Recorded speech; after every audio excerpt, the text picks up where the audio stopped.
Hello, my name's Victoria from Home Educating the Mad Lads. I do family vlogs, homeschool vlogs, homeschool ranting.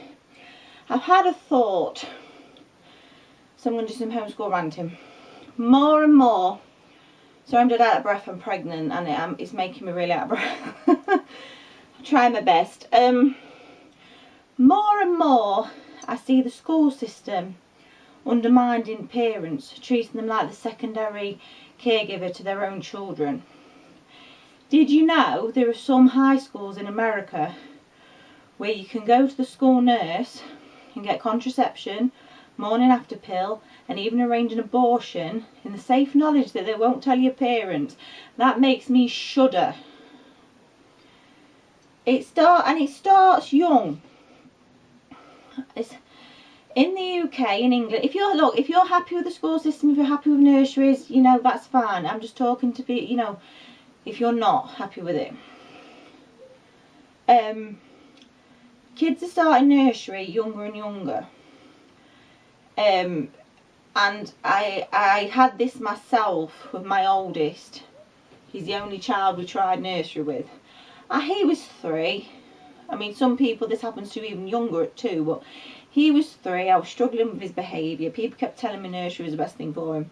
But as far as the behaviour thing was, he was my first child.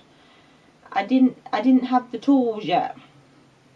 But people, family members, friends, health care professionals like health visitors, were all telling me, and playgroup leaders were all telling me, that his behaviour must be because he needed more than me now.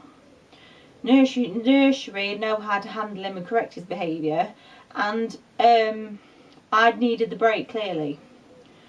And that's what they do. They tell you that they don't tell you you're this child's parent. You've been chosen to be this child's parent. You're more than equipped to deal with this. Here are some helpful ways you can deal with this.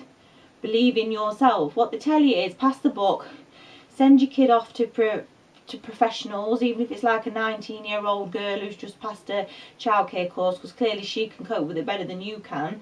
And that's where it starts. You can't cope, these professionals can. That's where it starts. And when my oldest was at nursery, I saw a couple of scenes where the child was just turned 3, started nursery. One particular child had took in a toy to comfort them, and the nursery nurse was telling the parents off, telling them this child's too old to have a comfort toy, it stops tomorrow, this is what we're going to do. And these two parents, you know, perfectly capable adults, who up until this point had been perfectly capable of raising their own child, were just stood nodding like this, yeah, and doing whatever the nursery nurse said, regardless of whether they thought it was right for their child or not, because how could they possibly know? So the undermining of the parent starts from a very young age. Soon as your child is in school, you're dictated to about what they've got to wear, what's a suitable haircut. Kids have been expelled from school because of their haircut. When you can and can't take them on holiday. Sex education when I was at school was for 14-year-olds and it was optional. Now it's younger and younger and younger and younger and younger, and it's mandatory. And even if you agree with sex education being for younger children, surely the mandatory bit has got to rub you up the wrong way, because what about parental consent? How dare you say when my child has had that information and it's not up to me and I have no say in it? The political things they're shoving into school curriculums now, regardless of whether it fits with what the parents agree with. It's like, also these people you leave your kids with, they may be trained educational professionals, but you know nothing about them.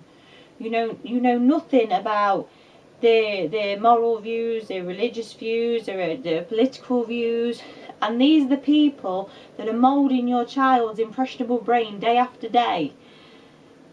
And the time you get with them is when they're past their best, when they're tired. If your child is in school, you get waking them up early in the morning, getting them to school on time, which can be stressful, which can involve you yelling a bit, which is not a good memory for them to have of you while they're at school. Doing the school run, homework, bath, bed, that's what you get. And also, when I was at school, if you was ill, you was ill. I once, this is the longest I ever had off, but I once had 2 weeks off because I had the flu. It was so bad I couldn't even stand up, I remember.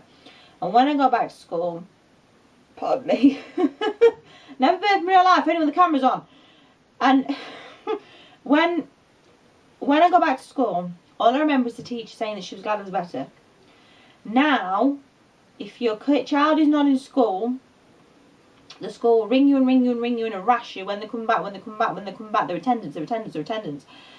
And also, some schools even require a doctor's note now to prove that they're ill, because the parents' word isn't good enough. A friend of mine's got a teenage daughter and she got a migraine, so my friend said, okay, you have the day off school. And she rung because migraines can be quite dilapidating, she rung the school and says, you know, Grace has got a headache, migraine. She's not coming in today. If it goes this afternoon, I'll bring her in. But if not, she's not coming in today. The school said okay. But then within the hour, the family support worker for the school was banging on the doorstep, wanting to see her to check that if they thought she was too ill to be at school or not. Because clearly my friend, the mother's word, wasn't good enough. What?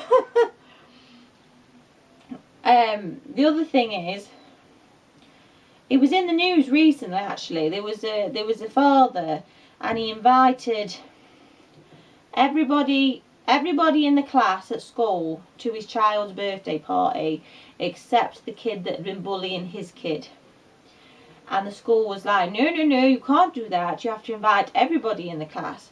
And then I think the school put out a blanket rule that if you're having a birthday party, you have to invite everybody in the class. How dare they dictate what goes on in your own house away from the school? Same as there was another case, I think it was America. The school was encouraging the children to grass on their own parents if they'd broke COVID restrictions. So that's a case of not only dictating to you, but actually trying to turn your kids against you. It does my head in. Some people send their kids to school and see a dramatic change in attitude and even personality, and feel like they've lost that connection with the kid, or the kid's changing in not in a good way because of the things that are going on at school.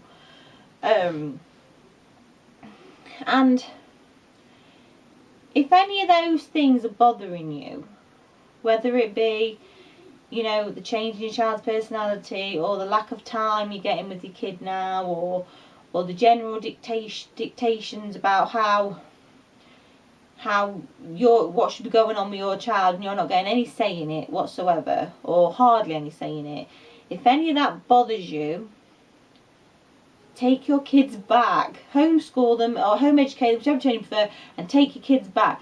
Judge me all you like, my favourite film is Robin Hood, Prince of Thieves, always has been, and there's this marvellous scene where Robin Hood's trying to gear everyone up to fight against the sheriff of Nottingham, and this man says, what about our kids? They've taken all that they got too.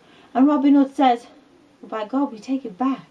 And take your kids back.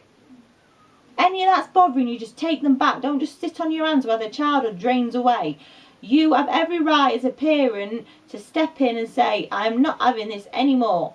And then take them out and homeschool them and do it how you want to do it. And I'm going to stop now because I'm going to rant. That's my thought for today anyway. Oh, I'll leave that with you.